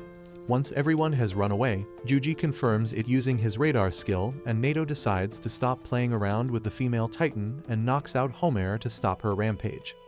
At the same time, Jin is fighting Momogi, who pushes him back with her black boxes. Jin decides to keep his distance from her, but he doesn't notice that she summoned a box behind him. and he gets trapped inside it. He can't get out of the box now, and Momogi decides to give him a slow and painful death. She begins to shrink the box, telling Jin that he will be squished to a paste inside it.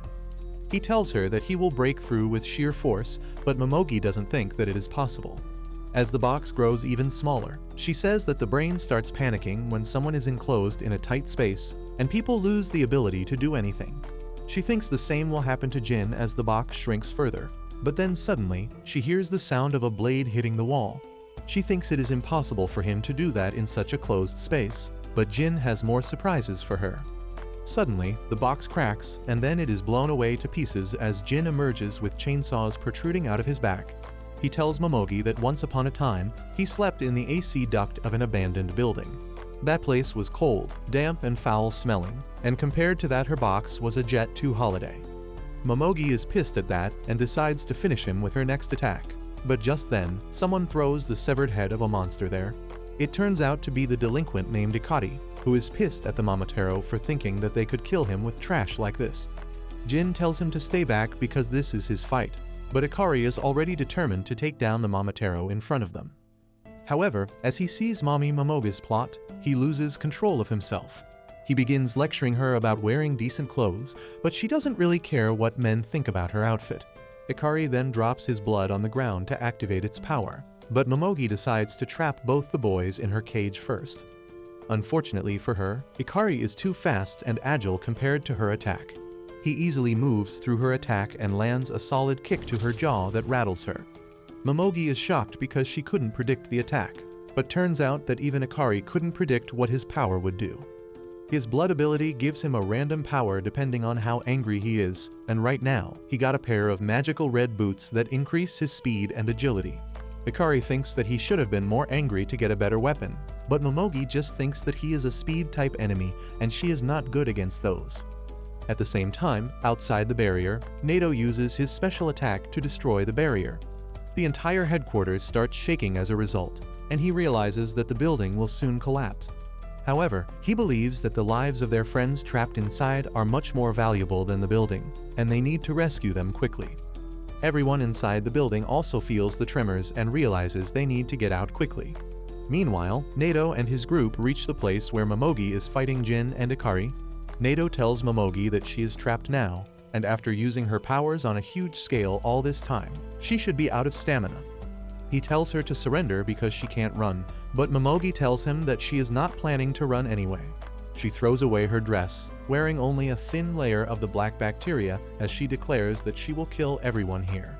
Meanwhile, Tsubakiri also decides to finish his battle with Shiki, but Shiki rolls away from the range of his gravity attack. He summons his rocket launcher again and attacks them, but the zombie manipulates the gravity to block the rocket from even reaching him.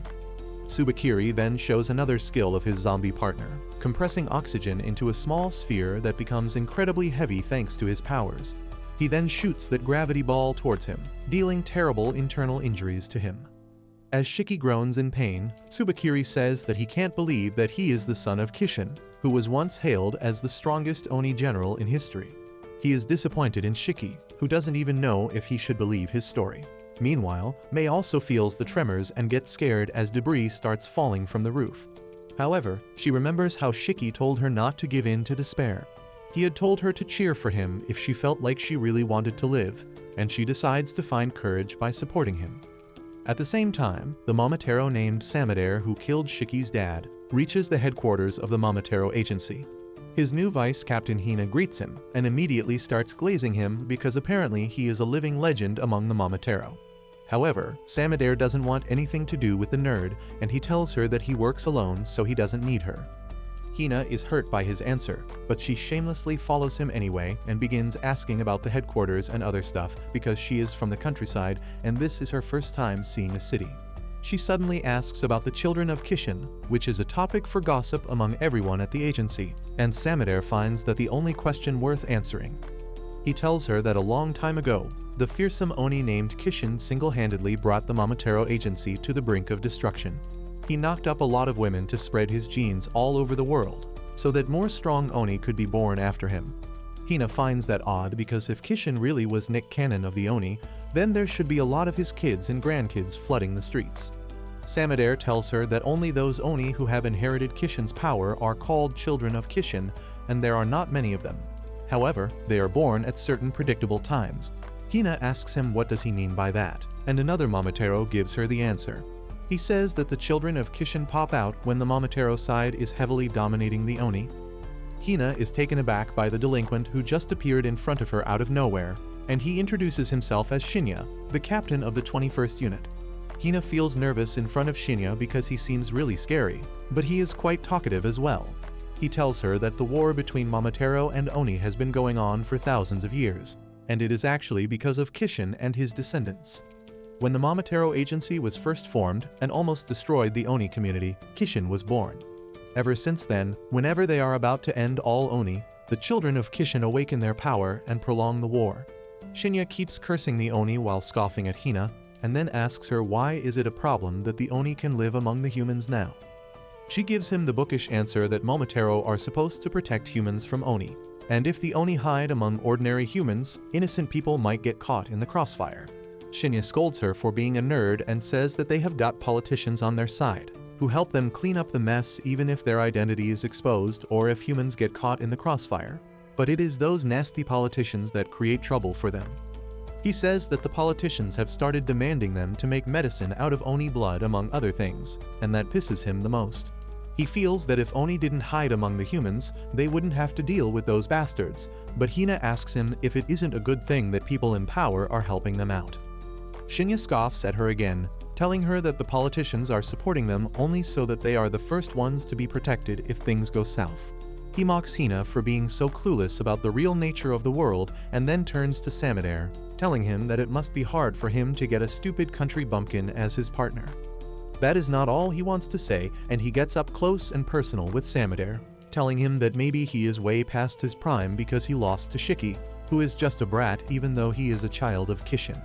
Shinya taunts Samedare, telling him that the higher-ups put him in the headquarters because they also want him to retire from the field duty and give better candidates a chance. Shinya then walks away, telling Samedare that even if he sticks to his seat, he will rise up the ranks by killing the children of Kishin. Samedare immediately tells him to keep his hands away from Shiki because he wants to kill him personally. Shinya scoffs and says that it will be hard with just one hand left. After he leaves, Hina asks Samedare if there is only one child of Kishin, and he tells her that there are more. At the same time, Tsubakiri tells Shiki that there are always 8 children of Kishin in each generation, and he is one of them. He says that if Shiki's true power as a child of Kishin awaken, he will be a threat to the Momotaro Agency, which is why they need to get rid of him. However, he feels that taking him in as a lab rat and studying what makes him special will be even better, which is exactly what he plans to do now. Shiki gets up as the zombie's power loosens its grip around him, and he curses Tsubakiri, telling him that he doesn't care about the legend of Kishin or whatever. He swears that he is not letting Tsubakiri get away after everything he has done, and immediately summons his rocket launcher. Shiki starts attacking Tsubakiri without holding back, forcing him to run around the room to dodge the attacks. However, he quickly runs out of stamina and falls to his knees, feeling dizzy from all the blood loss. He can't even move now, and Tsubakiri calls him a weakling who can't even handle this level of fighting.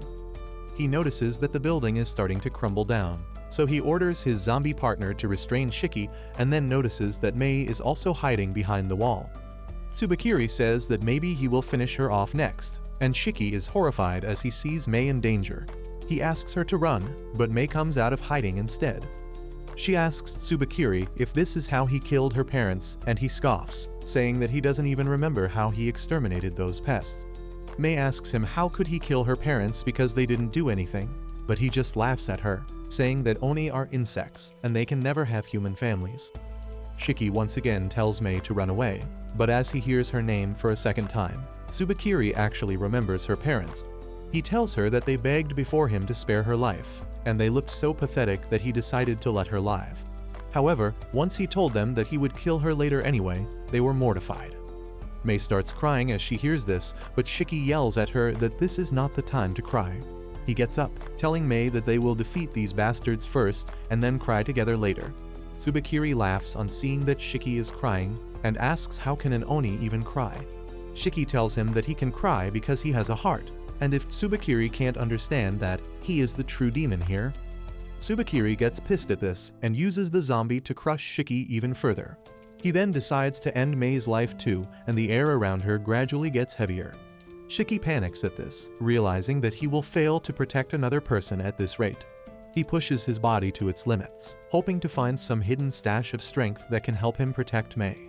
Suddenly, his fingernail is ripped open, and the blood coming out of it erupts into a fire tornado. Tsubakiri is taken aback by this, because this means that Shiki is awakening his power as a child of Kishin. The children of Kishin have a unique element attribute, and Shiki has the flame attribute. Thanks to his newly awakened powers, he cancels the gravity field pressing him down and feels that he still has the energy to fight. Tsubakiri is shocked by this, but he decides to take him down before he can recover. However, the moment he tries to use his powers, a bullet from Shiki tears through his arm and sets it on fire.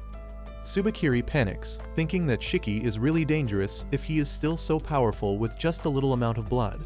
But just then, Shiki falls on his knees because he can't control the flames surrounding his body. Tsubakiri notices this too, and he immediately presses Shiki down again. He then decides to kill Mei, telling her that her parents were vermin who died pitiful deaths, and she will be like them too. Shiki curses him, asking what the hell did Mei's parents even do to him. He asks if Oni are not even allowed to live peaceful lives, and that reminds Mei of the time she asked the same question to her parents. They told her that everyone is allowed to live a peaceful and happy life, and she starts crying as Shiki says the same thing. However, Tsubakiri, the racist, gets pissed at this, and he decides to end both of them with his ultimate attack.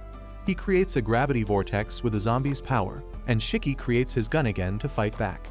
Tsubakiri thinks that he is just bluffing because he doesn't have enough blood left to create ammo, but Shiki is determined to fight till the end to protect Mei's future.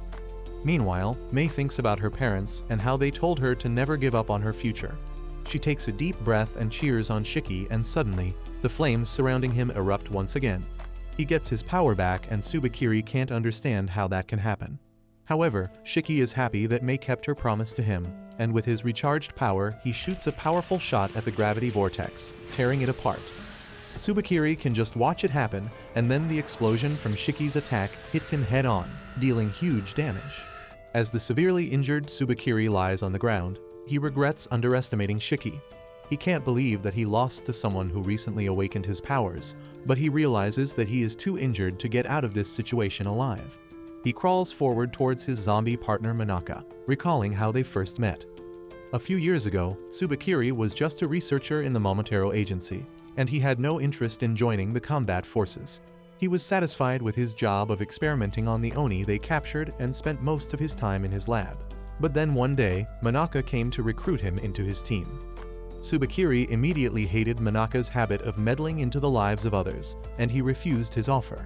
However, his refusal had the same value as I have in my family, and the next day, he was transferred to Manaka's squad because of orders from the higher-ups. Tsubakiri found that Manaka had the aura and charisma of a leader, and he was kind enough to offer prayers for the Oni he killed.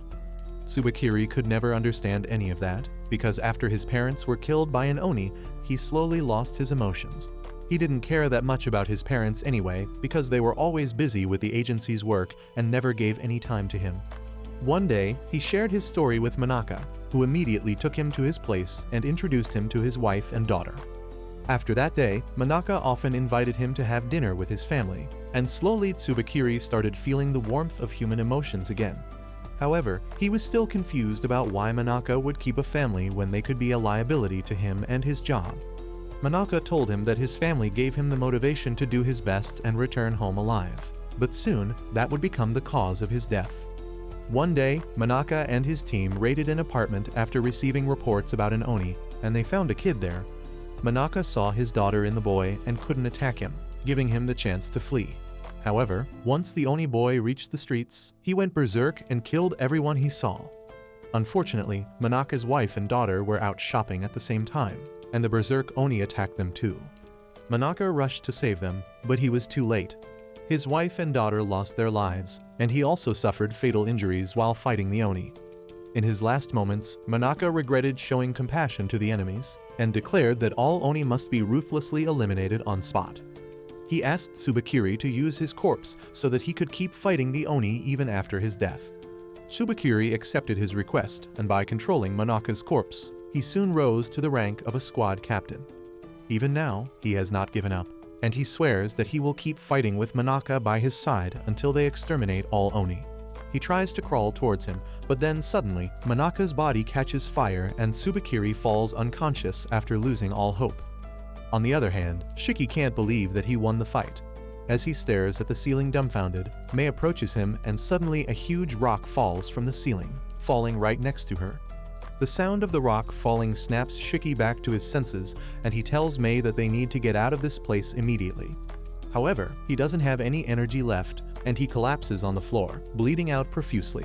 At the same time, in the tunnel, Mommy Momogi has shut herself inside a barrier after realizing that she can't win. Nato decides to leave her alone because she doesn't have enough power to seal off their base again. Instead, he decides to rescue everyone trapped inside before the building collapses. Nato, Jin and others run to the main hall, and to their surprise, they find Kyoya treating the unconscious Shiki. Jin asks him how the hell did he survive, and Kyoya says that he was almost on the verge of death. But he drank some of his blood that got splattered on the roof, that allowed him to stay alive. After hearing this, Nato moves on to deal with Tsubakiri, telling him that he looks pathetic. However, before finishing him off, he asks what he thinks about Shikin's Kijin powers. Tsubakiri replies that Shiki was really strong, but it seemed like he was burning his life force away. Jin gets curious about the whole Kijin business, but Kyoya says he will explain things once they get to safety. Soon after that, Momogi arrives at the hall, and she is horrified to see Tsubakiri dead. He had changed after meeting Manaka, and following in his mentor's footsteps, he even started a family, but now Momogi is mortified at the thought of telling Tsubakiri's wife and newborn daughter that he died in battle. A few hours later, Shiki wakes up completely recovered from his injuries. Kyoya and Nato are there to keep a watch over him, and Nato passes him a bottle of water as he remarks that he really defeated a Momotaro captain. Shiki finally realizes that he won against Tsubakiri, but he immediately gets sad because nothing can bring back Mei's parents. Nato quietly opens the windows, saying that they lost too much to count this as a win, but they should be glad that they survived. Soon after that, Shiki and the rest of his classmates get ready to return to their school. Kyoya has decided to adopt Mei, and he asks everyone to visit them again. As the students board the ship, Mei calls out to Shiki, thanking him with a bright smile, and he tells her that he will come to meet her again. Once they reach the academy, Nato starts teaching the students about how the Oni agency is divided into 3 parts. There is the combat unit, the medical unit, and the recon unit, and once they graduate, the students will be assigned to those units depending on their abilities. However, the classroom is a mess with Shiki's brain overheating and making audible sounds as he tries to focus on his lessons. Kuina is trying to groom Rokuro, and Akari is sleeping without a care. Nato gets the most pissed at Akari, and he wakes him up with a sonic boom producing snap. After that, he declares that the class ends here, and now everyone has to choose a partner for their dorm rooms. While the students have different opinions about sharing a room with each other, Juji points out that one of the boys will be left out because they are odd-numbered. Nato announces that whoever is left behind will share a room with him, and everyone suddenly begins to see the classmates in a much favorable light. They are still debating how they divide up the rooms, but then Kuina declares that she wants to partner up with Rokuro. Everyone is flabbergasted by this, and Juji gets jealous of Rokuro, but Nato makes it clear that boys and girls get separate rooms. Kuina asks who the hell is going to take care of Rokuro then, and Shiki asks her what the hell does she mean by that. Kuina describes in detail what she plans to do with Rokuro, and in short, it involves 4 rounds of raw dogging daily among other things. Well, Shiki gets as pissed as Juji on hearing this, and both of them start ganging up on Kuina. Shiki asks Homer to talk some sense into Kuina because he doesn't want Rokuro to have all the fun. However, Homer packs up her bag and apologizes, saying that she is the extra person here, and if she just leaves, their numbers will even out. She says that she will live outside in a cardboard box, and Shiki feels bad just hearing it. Anyway, Shiki, Juji, and Akari tell Jin that he needs to go to jail, which means sharing a room with Nato, since he is the biggest loner here. Jin coldly replies that he is fine on his own, and that pisses off all 3 of them. They call him a moron who can't even read the room, and then Shiki tells Akari that the 2 of them should share a room. Akari immediately refuses, saying that he hates being around people, and Juji feels betrayed and left out. As he sulks that no one wants him as their roommate, Rokuro offers a hand of friendship. asking if he wants to become his roommate because he is afraid of Kuina. However, Juji gets even more pissed at this and asks Rokuro if he wants to make him even more jealous by talking about how Kuina always gives him the Gluck Gluck 3000 before going to school. Rokuro's mental health takes a hit because of that, and while he is sulking by himself, Ikari tells Shiki to share a room with Nato instead. Shiki refuses, saying that he wants to talk about crushes and stuff with his roommate before falling to sleep. He talks about how excited he is to go on a school trip with everyone because he has never been to one before, as he was suspended from middle school and then expelled right as he joined high school. Everyone is surprised to hear that Shiki went to school, and he asks them why are they so surprised. Juji replies that his powers awakened when he was young, so he never got the chance to go to school. The others have similar stories, and Shiki realizes that they were worse off than him. Anyway, Nato tells them to quit wasting time and decide their roommates already, and Shiki says that they should use the rock-paper-scissors-split method to decide who they get to pair with. Everyone agrees with the idea, and as they throw their signs, Juji turns out to be the odd one out. He is devastated because he now gets to share a room with Nato. On the other hand, Shiki is feeling lucky that he avoided Nato, but then he finds that his partner is Jin, and honestly, that is not much better for him. He is disappointed because Jin is the least fun person in the group, but Jin, on the other hand, is curious about Shiki. Before returning to the academy, he talked with Kyoya about Shiki and learned the details about Kishin's children. He is a bit salty about it now and tells Shiki not to get overconfident just because he is born with special powers. After that, the classroom becomes as chaotic as ever, and Shiki starts thinking about Mei. He wonders how she is doing and hopes that she is working hard for a future where she can be safe and happy. At the same time, in the Momotaro Agency headquarters, the delinquent named Shinya is also on the move. He thinks that if he takes down Shiki, who defeated Tsubakiri, he will score a lot of points and get promoted to a squad captain. He tells his team to get ready because they are departing immediately, and they tell him that they don't have permission to go off on their own. However, Shinya doesn't care about that because as long as he gets results, the higher-ups won't complain about his methods. A couple days later, Shiki and his classmates are enjoying a hot public bath after another harsh day at school. While Shiki whines and about Nato being a demon teacher, Jin walks away because he is done bathing. Ikari also takes his leave because he is tired of Shiki's yapping, but at least Juji agrees with him. Rokuro, on the other hand, knows that Kuina will be waiting for him outside to spoil him rotten, and though it is any man's dream, this wimp is terrified of that idea. Juji and Shiki think that he is just bragging, but as Rokuro assures them that he is terrified of caring and dominating mommies, they hear Kuina's voice as she tries to enter the boys' bath to be with Rokuro. The three boys have different reactions to this situation, but as the door opens, they find Nato there instead of Kuina, who is being restrained by the other boys. Nato tells everyone that they are going to conduct an emergency evacuation drill and everyone has to gather in the gym in 10 minutes. Well, Shiki reaches there late and begins telling Nato that it is his fault to disturb him when he was relaxing. Nato isn't having any of his bull and asks him if he would like to train in the storm raging outside if he has a problem with the evacuation drill, and Shiki immediately changes his stance. Anyway, Nato begins his lecture, telling the students that if they can't act as a team and take swift actions during emergencies, their chances of survival go drastically down. He says that this exercise is to train them to work in a team and then points towards the supplies kept in the corner of the hall. He tells them to stay inside the gym until further notice while he leaves to patrol the campus. Everyone is relieved when Nato finally leaves them, but now they have no idea what to do. Jin is the first one to notice a pot among the supplies and Shiki says that it might have a bomb inside.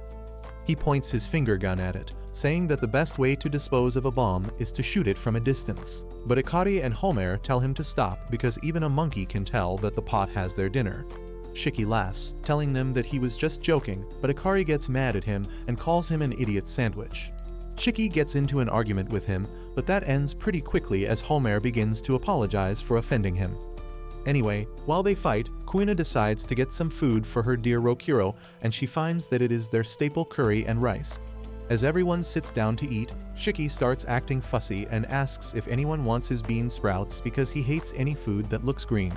Homer tells him not to be a picky eater, and even though she loves stir-fried bean sprouts, she doesn't love them enough to accept someone's leftovers.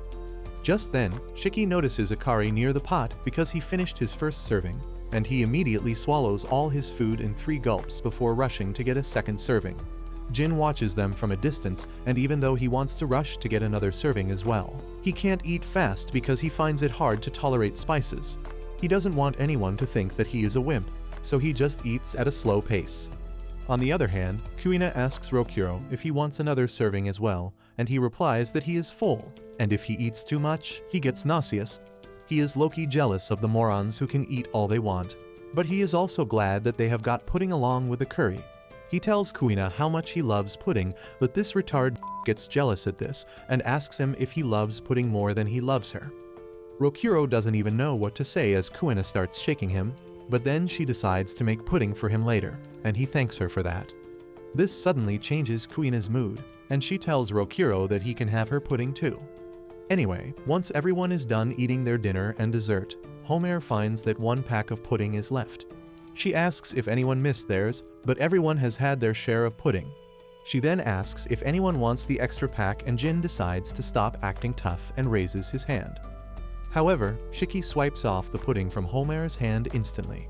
Jin puts down his hand in frustration, but Shiki sees it just in time.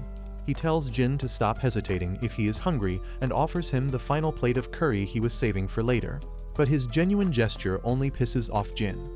At the same time, Nato is inspecting all the rooms one by one as a part of the emergency evacuation drill. Just then, the green messenger pig of the academy comes there, and Nato picks up the phone to find the principal on the other side.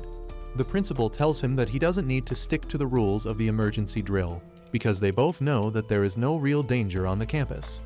He tells Nato to go and spend some quality time with his students, but then realizes that the students would be more comfortable without him there. Nato agrees, but he just hopes that his students can get along well with each other, but he doesn't see it happening anytime soon. He begins talking about how everyone has their emotional baggage, and getting along with others is not easy for any of them. Back in the gym, Jin gets ready to fight Shiki for the pudding, and Shiki calls him a coward who can't even say that he wants extra pudding. This angers Jin even more, and he releases his blood chainsaw, prompting Shiki to summon his bazooka as well. Jin shoots the chainsaw at him first and Shiki blocks it, but just as he is about to return fire, Nato arrives there. He is disappointed that they were risking their lives over a pudding, and even more disappointed that they ate all the food and didn't leave any for him. Everyone is shocked to hear that Nato was supposed to eat with them, and Homer starts apologizing because she ate all the bean sprouts. The other students are more shameless, and they tell Nato that it is his fault for not making it clear earlier, and he can't deny their logic. Anyway, he tells them that using their abilities or fighting in the gym is strictly forbidden, and anyone who leaves the hall without permission will be expelled. He then leaves with the pudding but forgets the spoon. Homer wonders if they should go after him and give him the spoon, but Kuina tells her to forget about it because it is not worth risking expulsion. Everyone decides to go to sleep after that, and Shiki gets excited because he just wants to hang out with people his age. Jin is the exact opposite, and he keeps his distance from everyone. Meanwhile, Kuina tells Rokuro to get inside her sleeping bag so that they can cuddle all night, and he is really not into that idea. This pisses off the pervert Juji, who wants to get lucky as well, and Akari is the complete opposite of him. He is mentally an old-fashioned dude who thinks that boys and girls should start dating only after the age of 20, and he doesn't even like the idea that they are all sleeping together. He immediately uses a curtain to divide the hall into 2 parts to separate the boys and the girls, but Shiki is still having fun as this is like a school trip for him. Well, Akari decides to join the fun and says that it is time for horror stories. Shiki starts sweating because he is low-key terrified of ghosts and stuff, but the other boys are all eager to share spooky stories. Akari tells Jin that he is going to share a story with them as well, and Shiki hopes that Jin shows disinterest because then he can get an excuse to chicken out as well. However, Jin has no problem with ghost stories, and Shiki realizes he is screwed. Rokuro goes first, talking about how he feels like someone is always staring at him ever since he came to the academy, but everyone tells him that it is just Kuina. Next up, Juji talks about how terrified he is every time he hears Nato's footsteps while he is wrestling with his snake. Shiki is glad that no story has been about ghosts yet, but then Akari starts reciting a story about the ghost of a woman on a mountain pass. Suddenly, the light goes out and the terrified Shiki lets out a wild scream. He acts cool and tries to pass blame when Juji turns on the flashlight, but there are bigger things to worry about. Jin says that it seems the rumors about ghost stories attracting real ghosts are true, and then points out to a ghost standing in the corner. It is just the principal who is trying to spook the kids to make them bond with each other a little bit, but Shiki, Rokuro and Juji are terrified. They cling to Akari, who pushes them away because this is the first time he has seen a real ghost and he wants to become a ghostbuster. He charges at the principal, who blows him away with a force field, and Jin decides to go next. The cowardly trio latch on to him next, and as he tries to get rid of them, Shiki lets his fear take over his reasons. He summons his gun and begins firing randomly, blowing up the room without even aiming straight at the principal. When Nato arrives at the gym later, he is aghast to see what has happened, and the principal asks him to tell the students that it was just a bad dream and there was no ghost whatsoever. The next day, everyone is convinced that they had a bad dream because of the stormy night, when Nato enters the classroom, telling them that they are going to Tokyo for their next field exercise. But that's where this video ends. Remember to like and subscribe to the channel. Thanks for watching, and I'll see you next time.